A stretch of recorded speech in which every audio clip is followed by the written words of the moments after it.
Hello, thanks for joining me, astrologer Patrick Arundell, for your March 2021 horoscope forecast. This is for the Sun or the Ascendant. If you've yet to subscribe to my channel, I'd be honoured if you did so now. So please click or tap on the bell notification symbol, because this means that every time I drop a video, you will get a notification of it. Now, if you'd like to chat with me personally about your unique situation, please see below. You can see my list of testimonials and range of services for my one-to-one readings, which I use Zoom or Skype to carry out. Also, if you'd like to ascend above your zodiac sign in a more affordable way, my personal horoscope reports, I'm offering a special offer, 30% off, based on your time, date and place of birth, so totally unique to you. And again, please see below for more information. Hello Scorpio, and welcome to your monthly horoscope for March. This month begins with the Sun, the wonderful Venus, and also dreamy Neptune in house 5 of your situation, the sign of Pisces, which of course is your sister water sign. This triplicity gives you the chance to really express yourself. You can be a cautious person. I wouldn't say reticent would be a good adjective for you, but certainly aware of what's going on around you. But these are really encouraging you to believe that your dreams can come to pass. Now, of course, Saturn, since the 17th of December last year, has been locked in your sector of the home, family and emotions, and that can be quite inhibiting, and it does continue, I can only be honest, in a very brittle right angle with Uranus, the planet of freedom. So in an emotional context, if you are in a situation where there's not much physical space, perhaps due to complying with COVID restrictions, or you feel that your options are limited, or you're in a relationship where you feel that you can't quite breathe and be yourself, that is going to continue to be an issue. But I think this combination of energy in the 5th house gives you that chance to really believe that something can be manifested that's better.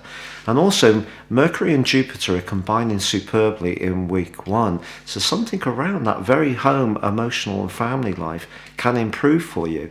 If you're buying or selling a property, you're improving an existing abode, or setting up a home office, perhaps to deal with those COVID restrictions, you can be very enterprising with Jupiter and Mercury so closely aligned.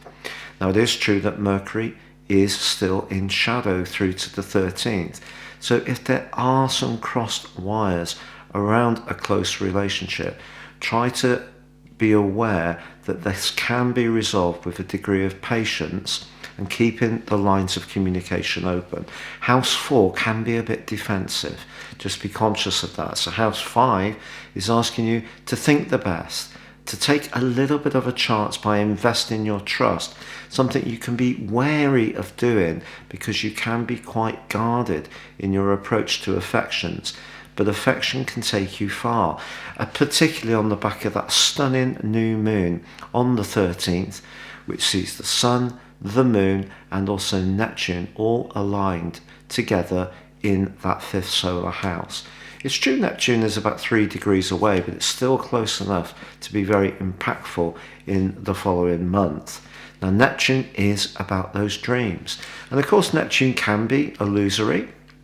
It can see us deceiving ourselves. It can see other people not being straight and honourable with us. But I think this collaborative set of energies is really setting you on the right path. Also, Venus from the 16th to the 21st is forging an amazing link with your modern higher octave ruler of Pluto, and that can help you to really evaluate who is for real in your situation. Now, Mars, your traditional ruler, it's the only ruler in traditional astrology, does move on the 4th into sector 8, which is all about transformations and very much in keeping with the core energies of your sign. The following 6 weeks Could see you, therefore, wanting to transform your business affairs, anything to do where you're working in a very close, allied way with somebody else. And it can also bring about a greater desire for intimacy if that's something that's very important to you in your unique situation. Now, on the 13th, not only do we have that new moon, Mercury comes out of shadow.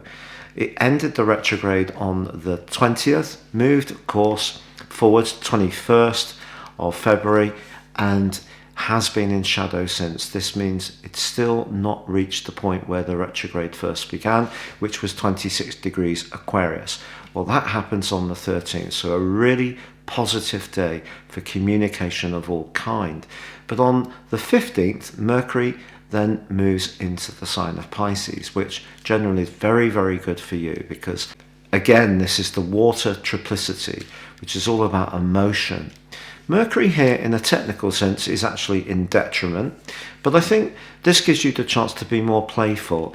In the 4th house, it has been more introverted, so the 5th house can see your sense of humour bubbling up, and that's something to behold. It's also true to say that in week 2, Venus and Neptune come together in a very close alliance.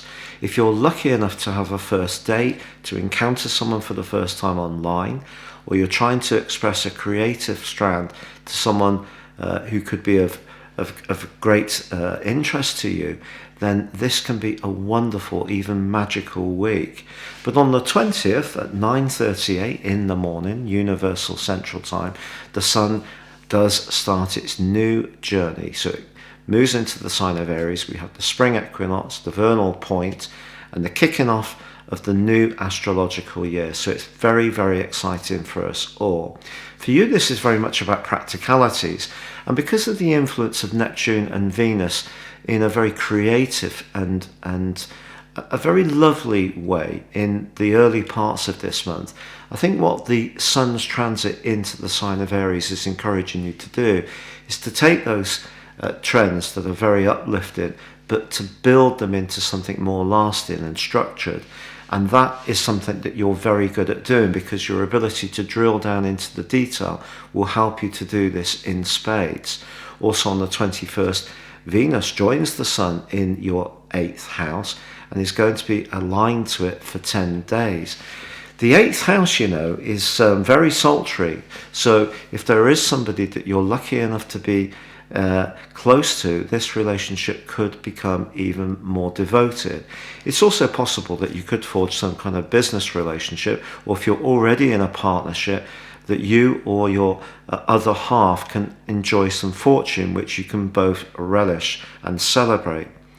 Now, the last 10 days also sees Mars in a conjunction with the North Node, which is almost like in the sign of Gemini, asking us all to collectively learn about how we think and communicate. So having Mars there asks you to follow your instincts. So if you get an instinct about a passionate opportunity that appeals to you, then do listen to your hunches. But also the last 2 weeks of this month sees Mars in a trine, 120 degree enabling trine, with the more restrictive energies, more restraining energies of Saturn. So if there is anything around the property matter, it really can come to a very good point in the last couple of weeks of this month. Now the 28th, we have a full moon. A full moon in a very psychological part of your scope, opposing the Sun by then in a very practical one, but still very close to the lovely Venus. I think it's possible, you know, Scorpio, that you may realize the depth of a connection to someone, and it could surprise you a little bit about that connection. It doesn't necessarily have to be romantic. It could be someone you work with, or someone in an everyday situation that you can just realize that there is perhaps more to them and more to the situation than you previously thought. But when it comes to your physical well-being, which is where the Sun and Venus are residing, and anything to do with fitness, diet and routines, you're just being asked to make sure that you include the more psychological dimension in your actions and your thinking. So if you're feeling a bit worn out, just don't see it as a physical issue, see it as a holistic one, and maybe some of it's to do with how you're thinking, the mind, your spiritual approach, your psychological outlook. All these things are coming to the fore as this month draws to a close. But with the gorgeous energies of Venus in the mix, you're asked to try to be as kind as possible to yourself and also others as you realign your energies to deal with this. It's been a real pleasure being with you, Scorpio. Stay safe, take care, and goodbye.